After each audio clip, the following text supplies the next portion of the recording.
राज्यसभा सांसद संजय राउत ने एक इंटरव्यू के दौरान शिंदे सरकार को जादू टोने वाली सरकार बता दिया। इसके अलावा उन्होंने अदालतों को सत्ता की रखेल बता दिया।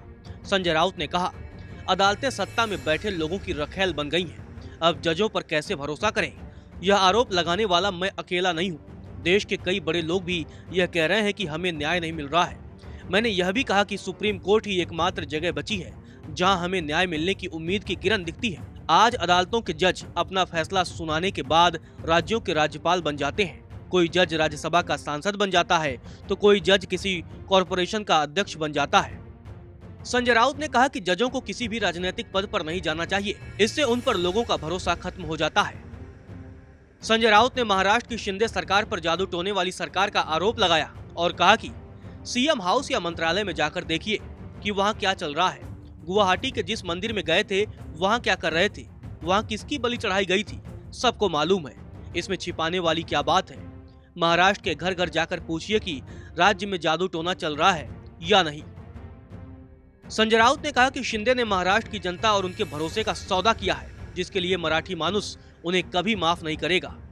इंटरव्यू के दौरान संजय राउत ने राज ठाकरे पर भी खुलकर बात की और बताया कि आखिर राज ठाकरे क्यों अलग हुए थे। राउत ने कहा, यह उनकी इच्छा थी। घर में 2-4 भाई होते हैं, अलग अलग घर बना लेते हैं, सबको काम करने का मौका मिलना चाहिए। उनको लगा कि मुझे अलग से कुछ करना है तो करने दीजिए। उन्होंने खुद की पार्टी बनाई। अगर खुद की पार्टी बनाई तो चलनी चाहिए थी। अब उनके पास कुछ नहीं है, कभी बीजेपी के साथ चलते हैं।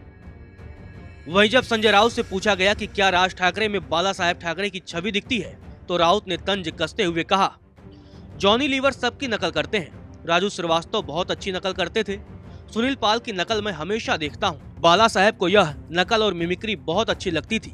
सबको बुलाकर वे दरबार लगाते थे, सबके शो कराते थे। बाला साहेब की नकल और भी लोग करते हैं। इसका मतलब यह नहीं कि सब बाला साहेब ठाकरे बन गए। मैं ठाकरे साहेब जैसा लिखता हूँ तो लोग बोलते हैं कि आप बाला साहेब ठाकरे बन गए। मैं बोलता हूँ बाला साहेब ठाकरे एक ही हैं, मैं नकल नहीं करता। इंटरव्यू के दौरान संजय राउत से यह भी पूछा गया कि क्या बीजेपी से 33 साल पुराना रिश्ता टूटने के असली जिम्मेदार वही हैं। इस बारे में जवाब देते हुए संजय राउत ने कहा, अटल बिहारी वाजपेयी जी जब भी सामने आते थे तो मैं उन्हें चरण स्पर्श करता था। बीजेपी के वयोवृद्ध नेता लाल कृष्ण आडवाणी का मैं आज भी चरण स्पर्श करता हूँ। बीजेपी से हमारा ऐसा रिश्ता रहा है। नरेंद्र मोदी और उद्धव ठाकरे का रिश्ता बहुत ही मधुर था। हम सभी के रिश्ते मधुर थे, लेकिन बाद में सब बिगड़ गए। संजय राउत ने महाराष्ट्र के मुख्यमंत्री एकनाथ शिंदे पर भी जमकर निशाना साधा और कहा कि एकनाथ शिंदे को लगता है कि उनमें देश का प्रधानमंत्री बनने की क्षमता है। नमस्कार, मैं हूं मानक गुप्ता। अगर आपको हमारा ये वीडियो पसंद आया हो तो इसे लाइक और शेयर जरूर करें और हाँ, हमें सब्सक्राइब और फॉलो करना ना भूलें ताकि आप देश और दुनिया की कोई खबर मिस ना करें। तो जुड़े रहिए हमारे साथ और देखते रहिए News 24।